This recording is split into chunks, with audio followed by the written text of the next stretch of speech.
Hi ಎಲ್ಲರಿಗೂ ನಮಸ್ಕಾರ. ಇವತ್ತು ಈ ವಿಡಿಯೋನಲ್ಲಿ ನಿಮಗೆ ಕ್ರೋಶೆ ಬೇಸಿಕ್ಸು ಏನಿರುತ್ತೆ ಹೆಂಗಿರುತ್ತೆ ಅನ್ನೋದನ್ನು ಹೇಳ್ಕೊಡ್ತೀನಿ. ಸೊ ಈ ವಿಡಿಯೋನಲ್ಲಿ ನಾನಿವತ್ತು ತೊಗೊಂಡಿರೋದು ಗಂಗಾ ಆ್ಯಕ್ರೋ ವೂಲ್ಸ್ ನಿಟ್ಟಿಂಗ್ ಯಾನಿಂದ ಕಾಟನ್ ಡಿಲೈಟ್ ಅನ್ನೋ ಉಲನನ್ನು. ಸೊ ಇದು 100% ಕಾಟನ್ ಉಲನ್ ಇರುತ್ತೆ. ಇದರಲ್ಲಿ 100 ಗ್ರಾಮ್ಸ್ ಇದೆ. 100 ಗ್ರಾಮ್ಸಲ್ಲಿ ನಿಮಗೆ ಅರೌಂಡ್ 169 ಮೀಟರ್ಸ್ ಲೆಂತು ಉಲನ್ ಸಿಗುತ್ತೆ. ಸೊ ಆನ್ ಯಾನ್ ಸ್ಕೇಲು ಇದು 3 ವೇಟಲ್ಲಿರುತ್ತೆ. ಇದನ್ನು ನಾವು ಲೈಟ್ ವೇಟೆಡ್ ಯಾನ್ ಅಂತಲೂ ಕರಿತೀವಿ. ಇನ್ನು when it comes to crochet, always every project start with the chain stitch. So ಈ ವಿಡಿಯೋ ಒಳಗೆ ನಾವು ಚೈನ್ ಸ್ಟಿಚ್ ಹೆಂಗೆ ಹಾಕೋದು ಅನ್ನೋದನ್ನು ನೋಡೋಣ. So before that, how do you hold the crochet hook? So crochet hook ಹೋಲ್ಡ್ ಮಾಡ್ಲಿಕ್ಕೆ there are 2 ways. One is pen grip, pen ಥರ ಹಿಡ್ಕೊಬೋದು ನಾವು ಇದನ್ನು. Another one is knife grip, ಹಿಂಗೆ ನೈಫ್ ಥರನೂ ಹಿಡ್ಕೊಬೋದು. So however you are comfortable with. ಇನ್ನು ಫಸ್ಟ್ ಚೈನ್ ಸ್ಟಿಚ್ ಹಾಕ್ಲಿಕ್ಕೆ ನಾವು ಸ್ಲಿಪ್ ನಾಟ್ ಹಾಕ್ಕೊಬೇಕು. ಸೊ ಸ್ಲಿಪ್ ನಾಟ್ ಹಾಕೋದಕ್ಕೆ ನೋಡ್ರಿ, ಇದು ಉಲನ್ ಯಾನ್ ಇರ್ತಿಲ್ಲ ಅದನ್ನು ಎಂಡ್ ಆಗ್ತಿರೋದು ಲೆಫ್ಟ್ ಹ್ಯಾಂಡ್ ಒಳಗೆ ಇಟ್ಕೊಂಡು, ಕಂಟಿನ್ಯೂ ಆಗ್ತಿರೋ ಉಲನನ್ನು ನೀವು ರೈಟ್ ಹ್ಯಾಂಡ್ ಒಳಗೆ ಇಟ್ಕೊಂಡು ಹಿಂಗೆ ಒಂದು ಲೂಪ್ ಮಾಡ್ಕೊರಿ. ಸೊ ಇದು ಲೂಪ್ ಆದಮೇಲೆ ಅದು ಕಂಟಿನ್ಯೂ ಆಗ್ತಿರೋ ಯಾನ್ ತಗೊಂಡು ಆಲ್ರೆಡಿ ಮಾಡಿರೋ ಲೂಪ್ ಒಳಗಡೆಯಿಂದ ಹೊರಗಡೆ ತಗೊಂಡು ಅದನ್ನು ಟೈಟ್ ಮಾಡಿರಿ. ಸೊ ಈಗ ಒಂದು ಲೂಪ್ ಸಿಗ್ತಿತ್ತಲ್ಲ, ಇದಕ್ಕೆ ನಾವು ಸ್ಲಿಪ್ ನಾಟ್ ಅಂತ ಕರಿತೇವೆ. ಇನ್ನು ಸ್ಲಿಪ್ ನಾಟ್ ಹಾಕಿದ ಮೇಲೆ ಕ್ರೋಶೆ ಹುಕ್ನ ಅದ್ರೊಳಗೆ ಇನ್ಸರ್ಟ್ ಮಾಡಿ ಇದು ಯಾನನ್ನು ಅಡ್ಜಸ್ಟ್ ಮಾಡ್ಕೊರಿ. ಎಳದ ಎಷ್ಟು ಟೈಟ್ ಬೇಕೋ ಅಷ್ಟು ಟೈಟ. ಓಕೆ. ಸೊ ಇದಾದಮೇಲೆ ನೀವು ಉಲ್ಲನನ್ನು ಹೆಂಗೆ ಹಿಡ್ಕೊಳ್ಳೋದ ಕೈಯೊಳಗೆ? ಸೊ ಹಿಂಗೆ ಕಿರು ಬೆರಳಿಂದ ತಗೊಂಡು ತೋರು ಬೆರಳ ಮೇಲೆ ಹಿಂಗೆ ಲೂಪ್ಸ್ ಹಾಕಿ ಈ ಥರನಾದರೂ ಹಿಡ್ಕೊಬೋದು. Or else there is one more way. Just ತೋರು ಬೆರಳ ಮೇಲೆ ಒಂದು ಸ್ವಲ್ಪ ಸುರುಳಿ ಸುತ್ಕೊಂಡು ಹಿಡ್ಕೊಬೋದು. ಸೊ ನಿಮಗೆ ಯಾವ ಥರ ಗ್ರಿಪ್ ಕಂಫರ್ಟೇಬಲ್ ಅನಿಸುತ್ತೋ ಆ ಥರ ಹಿಡ್ಕೊಂಡು ನೀವು ನಿಮ್ಮ ಪ್ರಾಜೆಕ್ಟ ಕಂಟಿನ್ಯೂ ಮಾಡ್ಕೊರಿ. ಸೊ ಇನ್ನು ಚೈನ್ ಸ್ಟಿಚ್ ಹಾಕ್ಲಿಕ್ಕೆ ಸ್ಟಾರ್ಟ್ ಮಾಡೋಣ. ಸೊ ಚೈನ್ ಸ್ಟಿಚ್ ಹಾಕ್ಲಿಕ್ಕೆ ನೀವು ಕ್ರೋಶೆ ಹುಕ್ ಏನಿರ್ತೈತಲ್ಲ ಅದ್ರದ್ದು ಮುಖ ಅಂತ ಕರಿತೇವೆ ನಾವು. ಆ ಮುಖನ ಯಾವತ್ತೂ ಮೇಲ್ಗಡೆ ಇರೋ ಥರ ಹಿಡ್ಕೊಂಡು, ಈಗ ಲೆಫ್ಟ್ ಹ್ಯಾಂಡಿಂದ ಏನು ಉಲ್ಲನ್ ಬಂದಿರ್ತೈತಿ ಅದನ್ನು ಆಲ್ರೆಡಿ ಹಾಕಿರೋ ಸ್ಲಿಪ್ ನಾಟ್ ಒಳಗಡೆಯಿಂದ ಹೊರಗೆ ಎಳಿಬೇಕು. ಸೊ ಹೊರಗೆ ಎಳೆಯುವಾಗ ನಿಮ್ಮದು ಕ್ರೋಶೆ ಹುಕ್ಕ ಸೈಡ್ ವೈಸ್ ಒಳಗಿರಲಿ. So it is easy to pull it out. So ಇದು ನಿಮ್ಮದು first chain stitch. So easy, let's it again. So loop ಮಾಡ್ಕೊರಿ ಕ್ರೋಶೆ ಹುಕ್ಕಿಂದ ಸೈಡಿಂದ, ಅದನ್ನು ಆಲ್ರೆಡಿ ಪ್ರೆಸೆಂಟ್ ಇರೋ ಸ್ಟಿಚ್ ಒಳಗಡೆಯಿಂದ ಎಳೆಯೋದು. So this is your second chain stitch. ಇದು ಹಿಂಗೆ ಕಂಟಿನ್ಯೂ ಹಾಕ್ಕೊಂಡು ಹೋಗ್ತೈತಿ ಚೈನ್ ಸ್ಟಿಚ್ ನಿಮ್ದು. ಸೊ ಆ್ಯಸ್ ಐ ಸೆಡ್, ಯಾವುದೋ ಪ್ರಾಜೆಕ್ಟಿಂದ ಬೇಸಿಕ್ಸ್ ಚೈನ್ ಸ್ಟಿಚ್ ಇರ್ತೈತಿ. ಸೊ ನಿಮ್ದು ಪ್ರಾಜೆಕ್ಟ್ ಆ್ಯಸ್ ಅ ಹೋಲ್ ಹೆಂಗೆ ಕಾಣಿಸ್ತೈತಿ ಅಂತಂದ್ರೆ ಅದು ಡಿಪೆಂಡ್ ಆಗೋದು ನೀವು ಆಲ್ರೆಡಿ ಹಾಕಿರೋ ಫಸ್ಟ್ ಚೈನ್ ಸ್ಟಿಚ್ ಮೇಲೆ.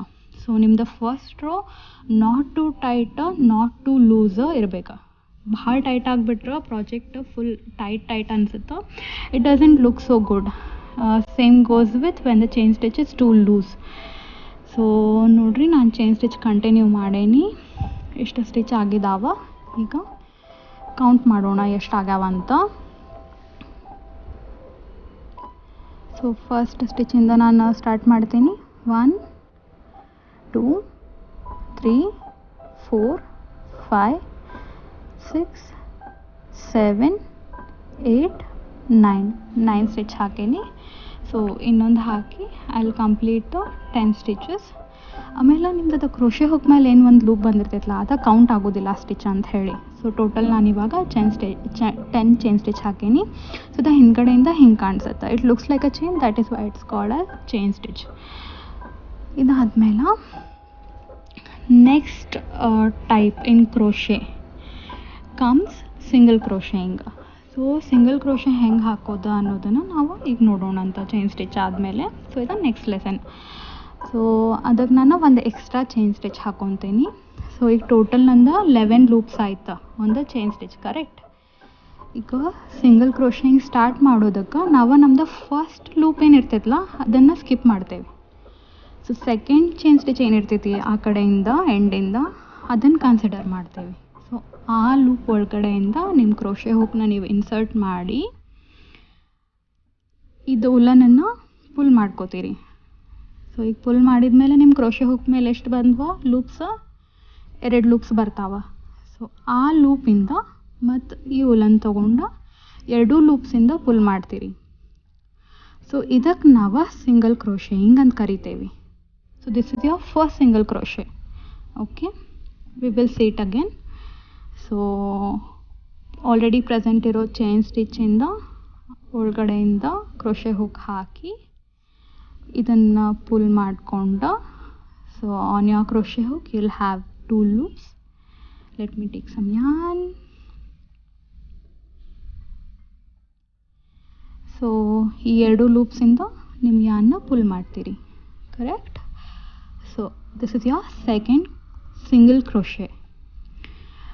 So let's repeat the same procedure. Insert the hook in the chain stitch, pull it through, you'll have 2 loops on your crochet hook, pull it through, then you have your third single crocheting. So this procedure hinge continue agli end vargu. I will meet you at the end.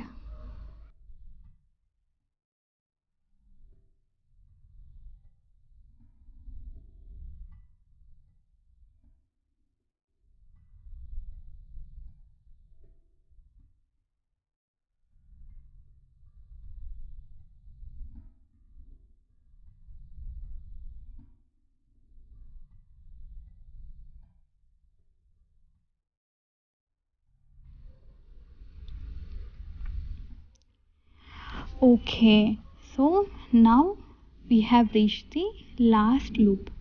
So ಈ ಲೂಪಿಂದನೂ ನಿಮ್ಮ crochet hook insert ಮಾಡಿ same procedure again, nothing different. So 2 loop ಸಿಗುತ್ತೆ ನಿಮ್ಮ crochet hook ಮೇಲೆ, ಅದು 2 ಲೂಪಿಂದ 1 loop ತೊಗೊಂಡು ಪುಲ್ ಮಾಡಿರಿ. ಸೊ ನಿಮ್ದು ಸಿಂಗಲ್ ಕ್ರೋಶೆದ ಫಸ್ಟ್ ರೋ ಹಿಂಗೆ ಕಾಣಿಸ್ತೈತಿ. So it looks like this from the back. Alright, so ಈಗ ನಾವು ಸೆಕೆಂಡ್ ರೋಗೆ ಹೋಗೋಣ. ಸೊ ಸೆಕೆಂಡ್ ರೋಗೆ ಹೋಗ್ಲಿಕ್ಕೆ ನಾವು ಒಂದು ಸ್ಲಿಪ್ ನಾಟ್ ಹಾಕಬೇಕು. So once this slip not is done, turn it over. So ಹಿಂಗೆ ಇದನ್ನು ಉಲ್ಟಾ ಮಾಡ್ತೇವೆ ನಾವು. ಈಗ ಸೆಕೆಂಡ್ ರೋ ಸ್ಟಾರ್ಟ್ ಮಾಡುವಾಗ ಅದೇನು ಸ್ಲಿಪ್ ನಾಟ್ ಹಾಕಿರ್ತಿರಲ್ಲ ಅದನ್ನು ಬಿಟ್ಬಿಡ್ರಿ. ಈಗ ಇದು ಒಂದು ಲೂಪ್ ಕಾಣಿಸತೈತೆ ನೋಡಿ ಆಲ್ರೆಡಿ ಪ್ರೆಸೆಂಟ್ ಇರೋದು, ಆ ಲೂಪ್ ಥ್ರೂ ನೀವು ನಿಮ್ಮ ಕ್ರೋಶೆ ಹುಕ್ನ ಇನ್ಸರ್ಟ್ ಮಾಡಿ ಪುಲ್ ಮಾಡ್ಕೊರಿ. ಲೈಕ್ ಸಿಂಗಲ್ ಕ್ರೋಶೆಂಗ್ ನಾವು ಇಷ್ಟೊತ್ತವರೆಗೂ ಹೆಂಗೆ ಮಾಡಿದ್ವಿ ಆ ಥರ. ಸೊ ಇದು same procedure next loop continue ಆಗ್ತೈತಿ. ಆಮೇಲೆ ಅದು ಎರಡು ಏನು ವಿ ಕಾಣಿಸುತ್ತಲ್ಲ ಮೇಲ್ಗಡೆಯಿಂದ, ಸೊ ಅದರ ಥ್ರೂ ಇನ್ಸರ್ಟ್ ಮಾಡಿರಿ, not just through one loop. Okay, so ಈ ಥರ ಮಾಡಿ this is your second single crochet of second row. So ಇದು ಕಂಟಿನ್ಯೂ ಮಾಡಿಕೊಂಡು I'll meet you at the end again.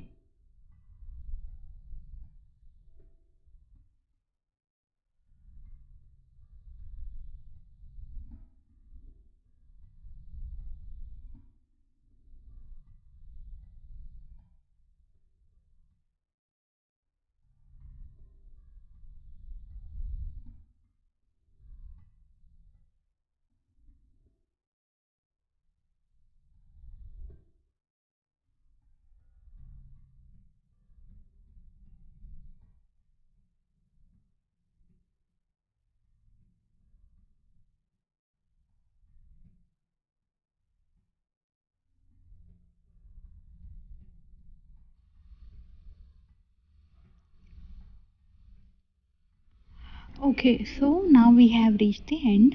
So ಇದ್ರೊಳಗೆ ಇದು ಮೇಲ್ಗಡೆಯಿಂದ ನೋಡಿದ್ರೆ ಒಂದು ಸ್ಮಾಲ್ ವಿ ಕಾಣಿಸುತ್ತೆ. ಆ ವಿ ಥ್ರೂ ನಾವು ನಮ್ಮದು ಕ್ರೋಶೆ ಹುಕ್ನ ಇನ್ಸರ್ಟ್ ಮಾಡಬೇಕಾ. ಸೊ ಮೇಕ್ ಶ್ಯೂರ್ ಅದು 2 ವಿ ಕವರ್ ಆಗಿರಲಿ, like how I am showing you. 2 chain cover ಆಗಿರಬೇಕು, not just the upper one or the back one. So ಇದಾದಮೇಲೆ ಪುಲ್ ಥ್ರೂ ಮಾಡಿ ಸಿಂಗಲ್ ಕ್ರೋಶೆ ಕಂಪ್ಲೀಟ್ ಮಾಡ್ಕೊರಿ. So this is how the second row of your single crochet looks like. Pretty simple. Hope ನಿಮಗೆಲ್ಲರಿಗೂ ಈ video ಇಷ್ಟ ಆಗಿದೆ ಅನ್ಕೊತೀನಿ. Please like and subscribe. So next video ಒಳಗೆ ನಾವು ಕ್ರೋಶೆದ ಇನ್ನೊಂದು ಬೇಸಿಕ್ಸ್ ಕಲ್ತ್ಕೊಳ್ಳೋಣ.